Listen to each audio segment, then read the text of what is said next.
आपली पत्नी की 3 चीजें हर पुरुष को देखना चाहिए। नहीं देखते हो तो दूसरे पराये पुरुष से बनाएगी संबंध। एक समय की बात है, एक गांव में एक आदमी रहता था। वह आदमी अपनी पत्नी से बहुत ही परेशान था। अपने पति से बात बात पर लड़ाई झगड़ा करती थी, जिसकी वजह से उसके घर में धीरे धीरे गरीबी आ गई और घर में खाने के लिए ना तो अनाज का गाना बजा और नहीं पहनने के लिए कपड़े बजे। रोज रोज के इस लड़ाई झगड़े से वह आदमी अपनी पत्नी से परेशान हो गया। आदमी अपने घर से जंगल की तरफ जाने लगता है और जंगल में जाते जाते उस आदमी की एक साधु से मुलाकात होती है। तब वह आदमी साधु के पास बैठा है और वहां पर बैठकर रोने लगता है और गुलाब करने लगता है। तो साधु महात्मा साधने से पूछते हैं, आखिर तुम्हें हुआ क्या है? तुम क्या हो रहे हो भाई? तब वह आदमी और साधु को बताता है, महाराज, मेरे घर में मेरी पत्नी और 2 छोटे छोटे बच्चे हैं।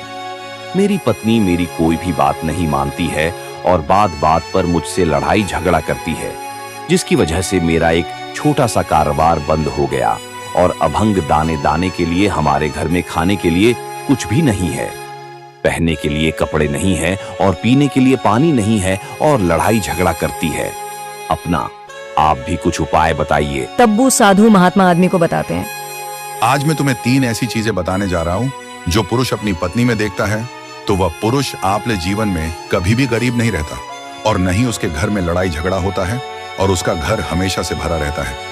मैं तुम्हें जो बात बताने जा रहा हूँ। ये सब बातें सुनकर आदमी साधु महात्मा से कहता है, महाराज, मुझे जल्दी से जल्दी ये तीनों बातें बताइए जो प्रत्येक पुरुष को अपनी पत्नी में देखनी चाहिए। तब साधु महात्मा बोलते, अरे रुको, जरा इतनी जल्दबाजी ठीक नहीं है, मैं तुम्हें विस्तार से बताता हूँ। तब साधु महात्मा उस आदमी को एक कहानी सुनाते। एक नगर में एक व्यापारी रहता था। उस व्यापारी का बहुत बड़ा व्यापार था। व्यापारी के घर में वह और उसकी पत्नी दोनों ही रहते थे। उस व्यापारी और उसकी पत्नी में आपस में बहुत बड़ा प्रेम था। उनके घर में कभी भी लड़ाई झगड़ा या किसी प्रकार का कोई क्लेश नहीं होता था, इसलिए उनके घर में सदा महालक्ष्मी का वास रहता था और उनके कारोबार में दिन धुनी और रात चौगुनी तरक्की होती थी। उस व्यापारी और उसकी पत्नी में इतना प्रेम था, आसपास के लोग भी उनके प्रेम को देखकर जल जाते थे। व्यापारी और उसकी पत्नी के इस प्रेम की मिसाइल हर गांव वाले देते थे। ऐसा करते करते उस व्यापारी और उसकी पत्नी की बात उस गांव के राजा तक पहुंच जाती है। जब व्यापारी और उसकी पत्नी की बात उस राजा के पास पहुंचती है तो वह राजा भी उनके प्रेम की मिसाइल की तारीफ करता है। हमारे गांव में एक आदमी और स्त्री ऐसे भी है जिनके घर में कभी भी लड़ाई झगड़ा नहीं होता है। दोनों में आपस में इतना प्रेम है जितना मैंने आज तक अपनी जिंदगी में कभी नहीं देखा। एक बार की बात है, महाराजा पूरे नगर में ढोरा पेटवाता है और कहता है किस राज्य में जितने भी लोग हैं वे सभी अपने अपने घर में दीपक जलाकर रखेंगे। महाराज के घर में दीपक जलता है, उसके घर में सब। तब रानी अपने राजा से पूछती हैं, महाराज, आखिरकार आप सभी के घर में दीपक क्यों जलवा रहे हैं? राजा रानी की बात सुनकर कहता है, दीपक प्रेम की निशानी होता है।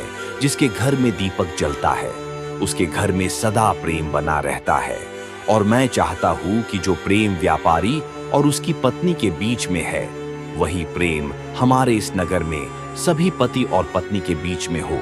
इसलिए मैं हर घर में दीपक जलाना चाहता हूँ। राजा के सैनिक पूरे नगर में दिंडोरा पीते हैं। सभी के घर में दीपक रात भर जलना चाहिए। राजा की बात मानकर सभी नगरवासी अपने अपने घर में दीपक जलाते हैं, लेकिन जैसे ही आधी रात होती है तो सभी के घर के दीपक बुझ जाते हैं। लेकिन उस व्यापारी और उसकी पत्नी के घर का दीपक कभी नहीं बोलता है, क्योंकि दीपक प्रेम की निशानी होता है। व्यापारी की पत्नी अपने घर के दीपक को सदा जलाकर रखती थी, जिसे व्यापारी और उसकी पत्नी का प्रेम बरकरार रहे। लेकिन व्यापारी की पत्नी हमेशा अपनी मनमानी करती थी। उसका जो मन करता था वही काम करती थी। लेकिन व्यापारी की पत्नी हमेशा अपने मनमानी करते थे। उसका जो मन करता था वही काम करती थी। लेकिन व्यापारी को इस बात से कभी भी कोई दिक्कत नहीं होती थी, क्योंकि व्यापारी बहुत समझदार था दादा की। यदि मैं अपनी पत्नी को करूंगा तो घर में बेवजह का लड़ाई झगड़ा होगा। इसलिए व्यापारी पत्नी की बातों को देखा करता था। व्यापारी इसलिए देखा करता था कितनी में प्रेम और व्यवहार बना रहे। अब इधर राजा और रानी अपनी छत के ऊपर खड़े होकर अपने नगर का नजारा देख रहे थे और राजा और रानी देखते हैं कि उनके पूरे राज्य में अंधेरा था, लेकिन सिर्फ एक व्यापारी और उसकी पत्नी के घर में ही दीपक जल रहा था।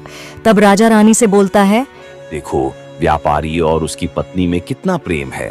सभी के घर का दीपक तो बुझ गया है, लेकिन व्यापारी और उसकी पत्नी के घर का दीपक अभी भी जल रहा है। इसका मतलब ही है कि व्यापारी और उसकी पत्नी में बहुत ही जागा प्रेम आहे।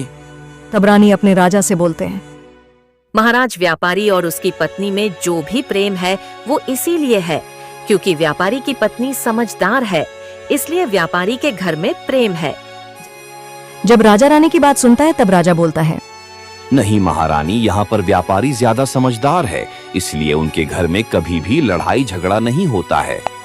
तब रानी कहती है, प्राणी कहती है व्यापारी की पत्नी समझदार है, और राजा कहते हैं नहीं, व्यापारी समझदार है। व्यापारी और व्यापारी की पत्नी की बात को लेकर राजा और रानी में बहन होने लगती है। तब राजा बोलता है, देखो, हमें बस करने की जरूरत नहीं है, क्यों ना हम दोनों की परीक्षा ले। परीक्षा में जो भी पास होगा वही समझदार होगा।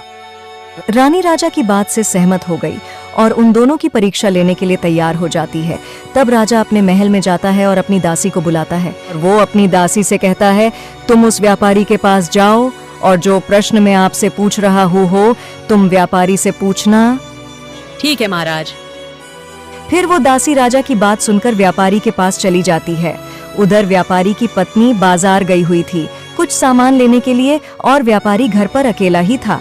वह दासी व्यापारी के घर जाकर व्यापारी से कहती है, मैं राजमहल से आई हूँ, राजा साहब ने मुझे आपके पास भेजा है।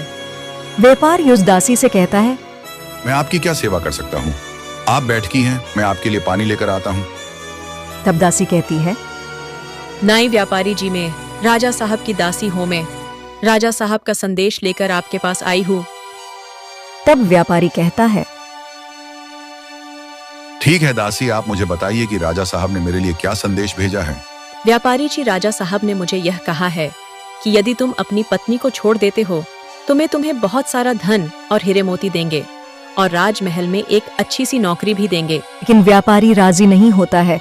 दासी वापस राजा के पास लौट जाती है और जाकर कहती है, व्यापारी अपने बीवी को छोड़ने के लिए तैयार नहीं हुआ।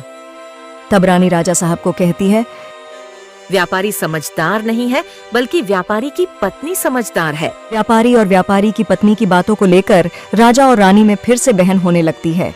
तब रानी राजा से कहती है, आपने व्यापारी की परीक्षा ली है, मैं भी व्यापारी की पत्नी की परीक्षा लेना चाहती हूँ। तब पता चलेगा कि व्यापारी और व्यापारी की पत्नी में सबसे ज्यादा समझदार कौन है। तब राजा रानी को आदेश देता है कि रानी, तुम ही एक बार व्यापारी की पत्नी का परीक्षा ले तब लो। रानी अपने राजमहल से एक दास को व्यापारी की पत्नी के पास भेजती है और कहती है, जो मैं तुम्हें कह रही हूँ ये सारी बातें व्यापारी की पत्नी से कहना। तब रानी का दास व्यापारी की पत्नी के पास जाता है। उधर व्यापारी अपने काम के सिलसिले में कहीं बाहर गया हुआ था और घर पर व्यापारी की पत्नी अकेली ही थी। दास मौका देखकर व्यापारी के घर पहुंचता है और कहता है, मैं राजमहल से आया हूँ, मुझे रानी साहिबानी आपके पास भेजा है। तब व्यापारी की पत्नी कहती है, ठीक है, बताइए किस लिए रानी साहिबा ने तुम्हें मेरे पास भेजा है। तब दास कहता है, रानी साहिबा ने कहा है कि यदि तुम अपने पति को छोड़ दो तो भी तुम्हें बहुत सारा धन और हीरे मोती देंगे, और यदि तुम अपने पति को मार दोगी तो अपने राज्य का आधार दे देंगे। दास की बात सुनकर व्यापारी की पत्नी तैयार हो जाती है और कहती है, ठीक है, यदि रानी साहिबा अपने राज्य का आधार हिस्सा मुझे दे देंगे, तुम्हें अपने पति को मार दूंगी। तब तहस कहता है, मुझे कैसे पता चलेगा कि तुमने अपने पति को मार दिया है पारी? तत्व व्यापारी की पत्नी कहती है, मेरे घर में ज्योति पक चल रहा है, वह तुम्हें दिखाई दे रहा है। हाँ, मुझे दिखाई दे रहा है। तब व्यापारी की पत्नी कहती है, अपने पति को मार दूंगी, तुम्हें या दीपक बजा दूंगी, तब तुम्हें पता चल जाएगा कि मैंने अपने पति को मार दिया है।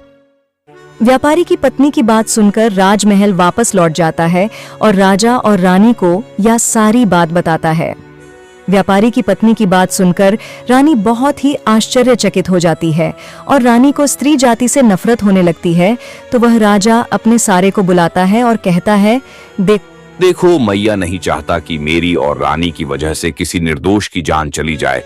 तुम ऐसा करो कि उस व्यापारी के घर जाओ और उसको ये सारी बातें बता दो। और व्यापारी कब चालू? घरदास और दासी व्यापारी के घर जाते हैं और सोचते हैं कि व्यापारी की पत्नी तो व्यापारी को रात में मारेगी और दीपक भी बुझाएगी। से पहले कि व्यापारी को मारे हम व्यापारी की पत्नी के घर पर हमला बोल देते हैं।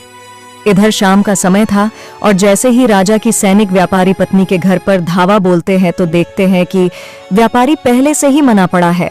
तब राजा और रानी के दास और दासी व्यापारी की पत्नी से कहते हैं, व्यापारी तो पहले से ही मरा पड़ा है, लेकिन व्यापारी को तो तुमने रात में मारने के लिए कहा था। तबीयत व्यापारी की पत्नी कहती है, व्यापारी को तो मुझे मार नहीं था, रात में तो मुझे दीपक बुझाना था।